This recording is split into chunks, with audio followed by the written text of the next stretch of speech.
All right, so let's talk about another example and how to solve it.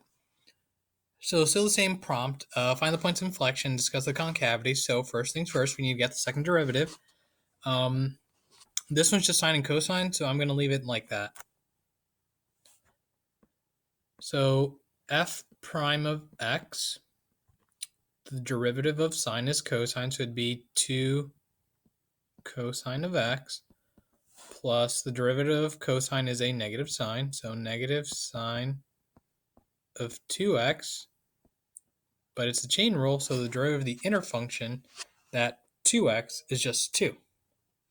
So that means that I really have 2 cosine of x minus 2 sine of 2x as my first derivative. So I'm going to take that and get the second derivative. Okay. So the derivative of cosine is negative sine, so it's a negative 2 sine of x minus the derivative of sine is cosine, so 2 cosine of 2x, but it's a chain rule, so the derivative of the inner function is a 2. So really, my second derivative is negative 2 sine of x minus 4 cosine of 2x. All right. So here comes the fun part. Oh, man. So that's not a 12, that's a 2. There are things called double angle identities, and this is an example of one of them. So if I Google double angle identities, here's what I found. Because I know they exist, but I don't remember them. So I just need to know they exist so I can Google it. For cosine, we got, we got quite a few. Cosine of 2x, I could write that as cosine squared of x minus sine squared of x. All right. But I could also take that and rewrite it as 2 cosine squared of x minus 1. Or I could rewrite that as 1 minus 2 sine squared of x. So all of these are substitutable for that cosine of 2x. Given that I have the negative 2 sine of x, I'm going to opt for the last iteration of it because I'd rather have everything in terms of sine and then just roll with that. So I can think about this as negative 2 sine of x minus 4 parentheses 1 minus 2 sine squared of x. Which, if I then take the time to clean up, it's negative 2 sine of x minus 4 plus 8 sine squared of x. And I want that to equal 0. Right? Because I don't bother with the undefined part for the points of inflection because it's a sine function and sine is never undefined. So I just need to figure out when this is going to equal 0. So I'm going to do a little bit of factoring. Let's see. What can I do? Okay. So I pause the video because I had to regroup myself. So the first thing I can do is I can divide everything by 2. So I can try to simplify this and get smaller numbers. Here's what I would end up with. 0 would have to equal a 4 sine squared of x minus a sine of x minus 2. And I could try to do a little bit of factoring and think about this as if I had a 4x squared minus x minus 2 and then try to solve it that way. but that's not going to work for me because I know I can't factor that. So I would just plug this in a calculator and try to figure out the x-intercepts. Because if I can look at this graphically and solve it, I'll do it. I've tried my algebraically method, and it gets me to a point where, like, if I do this, I would have to use quadratic formula right now. And whatever those are, I would then have to plug it back in and solve for x, and it's not going to be a trig identity. Like, it's not going to happen for me.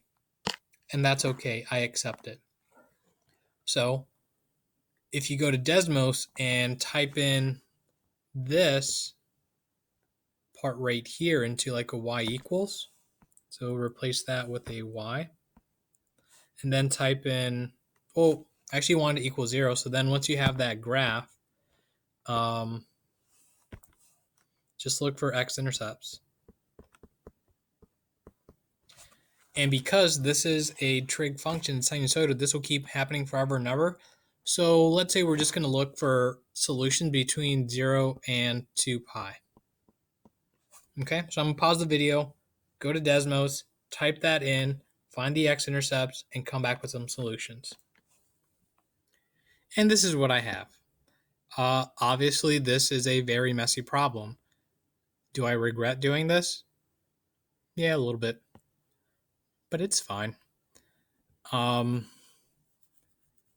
now that I have this equation and I have this number line, and all these are values where my derivative will equal 0, I just have to go ahead and find values I can plug in. So I can plug a 0 in. Sine of 0 is 0. So that would just give me a -2. So that should be negative right there to begin with. After that, I'm going to choose pi over 2. Because pi over 2 is like 1.57. And that's a nice value to use because I know sine of pi over 2 is a positive 1. So 4 times 1 squared is 4 minus 1 minus 3. Well, that slowly but surely ekes out a positive value. Keep going down the line. I get pi is 3.14, which is in between 2.13 something and 3.776. Sine of pi is 0. So it's again 0 here, 0 there, minus 2 makes that negative. Then I'm going to try out 3 pi over 2.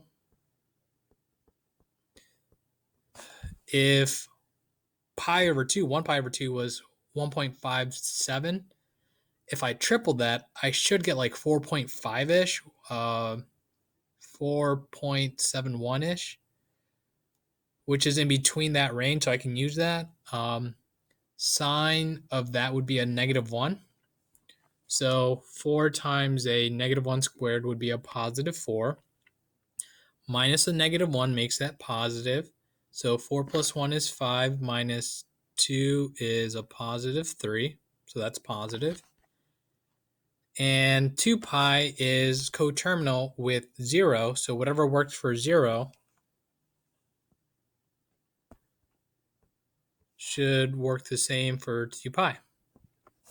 So here we go. So based off this, I can say that I have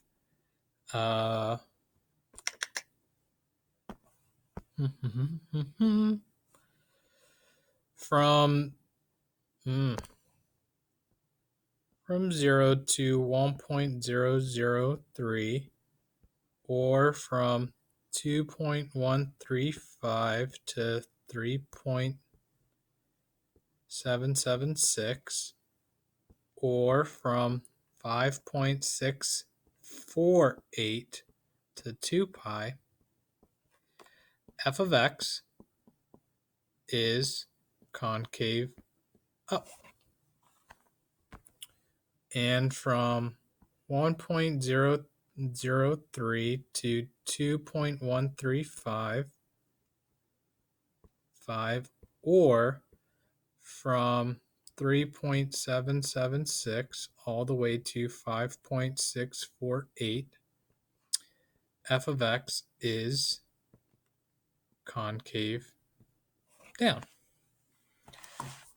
Tomorrow's work shouldn't be as messy as this. So if you had trouble with this one, hopefully you learned. Double angle identities exist. So you should Google that if you ever see like a 2x in there somewhere.